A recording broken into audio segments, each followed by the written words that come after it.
right, guys, while we're here, we're cleaning.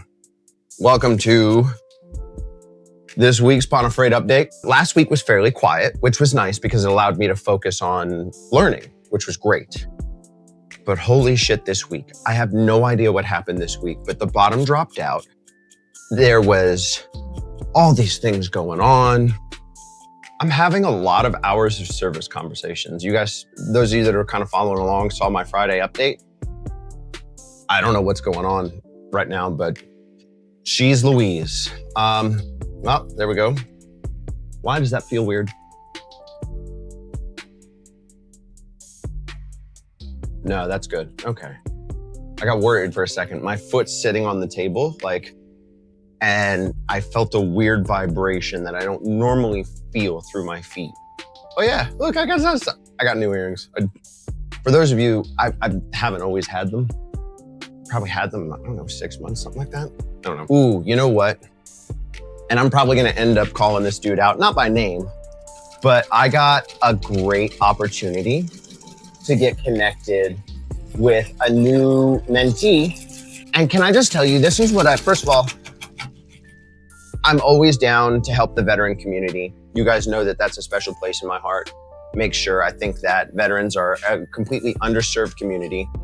And that boggles my mind that that's the case. My boy shows up and says, hey, look, I've got some questions if you don't mind. And you know what was really cool is that previously when we had just kind of been texting and setting up a time, I had said like, man, here, just kind of cruise some of our socials, some of my links and all this other stuff, kind of get familiar. You may find a few answers to some questions that you have. And he did it. And then when I asked him about questions, he showed up with like 7 or 8 hard-hitting questions, and a couple of which caused me to actually pause and think, which I really like because that means I get to get better. I get to, hone my craft as well. So I love it when somebody shows up with questions with the intention of learning and growing and being better and kind of offering that teaching and that mentorship to someone else versus trying to show up and learn to kind of figure out how to like cheat the system. You know what I mean? So that was huge. We ended up talking for our first conversation. We were on the phone for over an hour, and it felt like 30 minutes, and it felt like I'd kind of known the guy my whole life because we just kind of had that vibe. So that was pretty cool to kind of just BS with somebody else, again, who's another industry professional, and is just looking to kind of grow, do better, be better. So yeah, that was honestly, I'd have to say, probably the highlight of my week, to be honest with you. Okay, it's gonna be time to change out this blade. This blade's trash. That's what's happening is, so I'm moving this, okay, here you go. Here's a perfect example. We were talking about chip out. Now, granted, some of that's not chip out. We just still have yet to round this out. And I wanted to wait to change this out, but I think this blade's entirely too dull, and we're just gonna start destroying this piece. And I've worked entirely too hard to have this piece just go to shit on me now. So, while we're here, let's grab our handy dandy tools and see what we can do to kind of fix the situation. I hate that I left this open and I have so much sawdust in here that I now have to kind of sort through some of this shit, but it's fine, we'll get it. Good deal. So that was a highlight. You know what? This week, if I can bitch about it for just a second, I found myself dragging the metaphorical horse to water, jamming its face under the water and saying, you're thirsty, please drink, I can help you. And the horse pulls its head back from the water and is sputtering and shit and goes, nah, no thanks, I'm not thirsty. And that has been mind-boggling, frustrating. Yeah, I don't know. That one, I'll say this, I didn't see it coming. So as a result, what I'm gonna do this week, when I get done with this and I find some other time to maybe shoot a recording, because this is my time to decompress and goof off and create and make cool stuff, for better or worse and different. I mean, because let's say this piece completely explodes on me. I had fun. Like, we're hanging out, we're BSing, and honestly, I'll probably learn something from it. So to me, failures are a wonderful opportunity to grow. So anyhow, as a result, I'm gonna end up sitting down and doing like a basic YouTube style kind of thing, or maybe even a shorts about hours of service. and then maybe provide a few links for people to go and look and check and kind of do some of their own research. What I won't be covering is personal conveyance. I won't be covering the split sleeper provision. I think if we're at the point where we're watching that video about hours of service, let's walk before we try to start running a marathon. Granted, of course, with technology and computers and tablets and all this other stuff, it's a whole lot easier to kind of use some of those provisions, but there is some nuances to it, and you can use it appropriately or not. So you know, if you violate your hours of service like that, first of all, not only can you be placed out of service for 10 hours, making you late as hell on that load, you can be assessed like a $5,000 fine, seriously. So if you're gonna be out here, what's that saying? If you're gonna be dumb, you better be tough. That's it. Having ticket money in the bank's a real thing.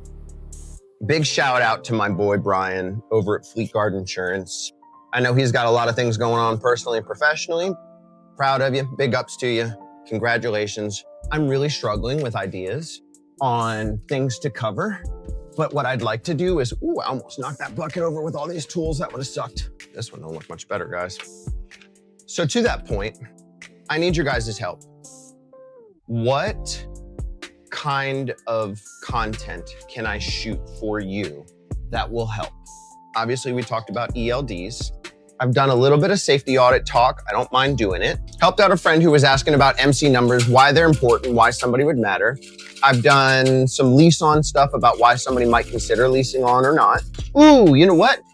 I realize this is how much my brain is moving at a million miles a minute. In terms of another video, maybe we'll do a video about things to look out for. Here's what I mean by that. One of the great questions I was asked this week is, what are some things to look out for when booking a load? What's a beige flag? What's a red flag? And you know what? I'm gonna tell you right now, first of all, if you have a factoring company, whatever, if you don't, get a hold of a way to check a broker's credit, and don't just use DAT's version of it. DAT is not gonna be real. Same thing with Truck Stop and all these other goofballs. It's a nice thing and it makes us feel good, but the information that you're getting is not necessarily accurate or up to date. So anyhow, check the broker, make sure they're paying their bills. Next thing, if it says @Gmail, walk. Even if the load sounds great, especially if the load sounds great, walk. Because it could be anything as simple as you're not getting paid for the load, or it could be so much worse where it's a scammer looking to get a hold of all of your information. You know, you send up that carrier packet, you give them your operating agreement, your W-9, all of that. They take that and then go book a load under your name. And then when it doesn't get paid or blah, blah, blah, you get freight guarded.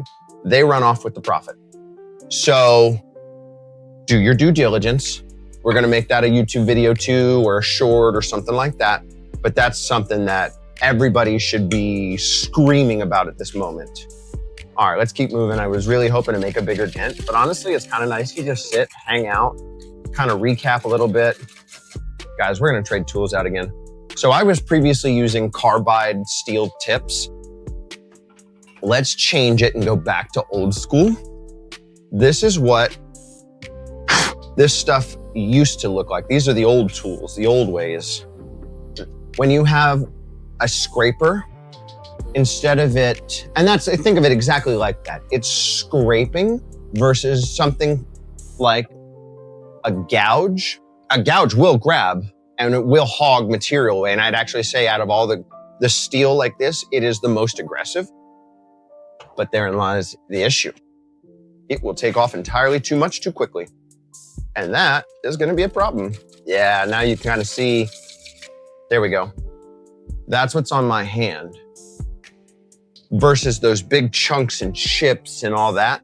So it makes it a whole lot less aggressive and it'll clean this up a lot better. So let's see if we can kind of get a good smooth edge on this, and we'll kind of just wrap up for the day and kind of see what's going on. It's really nice to kind of come out, hang out, do our thing. Look how much smoother this looks versus how much more chunked up it is on that side. So we're gonna try to kind of clean some more of this up. And, oh yeah, see, look at that huge chip out right there. You know what's funny? I have no idea what to make of this piece. Like, should I make it a vase? Should I make it more of like an interesting bowl?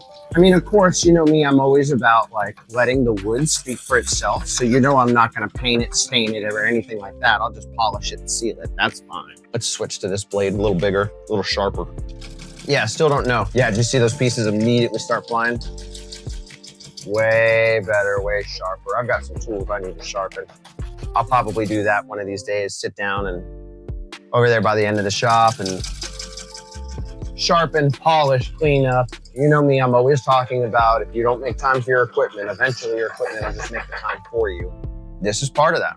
It's so funny. Years ago, before I learned to be incredibly intentional about my time, I would just tunnel down, as a good friend of mine says. Actually, my best friend ended up saying, that's his favorite word, tunnel down. And it's good work. But so anyhow, long story boring, I'd tunnel down on shit like this, and being ADHD that I am, I would just chase the dopamine, and woodworking projects always offered dopamine. But I'd be out here in the shop or doing whatever project I was doing from like, I don't know, 7, 8 o'clock in the morning till about 4 o'clock in the afternoon. And I would just ignore everything else. Now, granted, it's not like I let my household fall apart or anything like that. But I mean, at the same time, I would fail to eat enough. I would fail to hydrate enough. And I was not great at taking care of myself and my body. So definitely learned that stinking lesson. But let's take a look. I think this is a good place to stop. I might actually later on, when I've got time, just kind of come out here and clean this up a little bit more, so that way we can speed this up and start maybe creating. But I'm happy to clean this up. Again, I don't know what I want to turn it into. I mean, it's pretty enough. What if we just rounded the top off? Rounded the top off, or we could go concave inside. So like this side, like here, would be rounded under, and just do like this traditional vase kind of thing. I don't hate it. This is huge. And there is so much real estate that, yeah, that'd be pretty cool. Here's my big problem. Man, that hurts my feelings so bad of that chip out. Look, remember, so we were scraping all of this, turned pretty white. We were moving slow. Still have all that to come through. So we're not there yet, but you can see a lot of the chip out that was over here that I was like, oh, that's gross and it's gonna be terrible.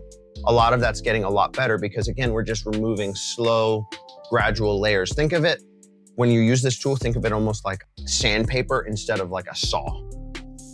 Another episode of your Pana Freight update. Leave some comments, let me know.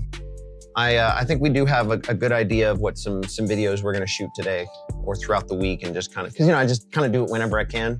Yeah, as always, if you need anything, shout out. Need something, say something.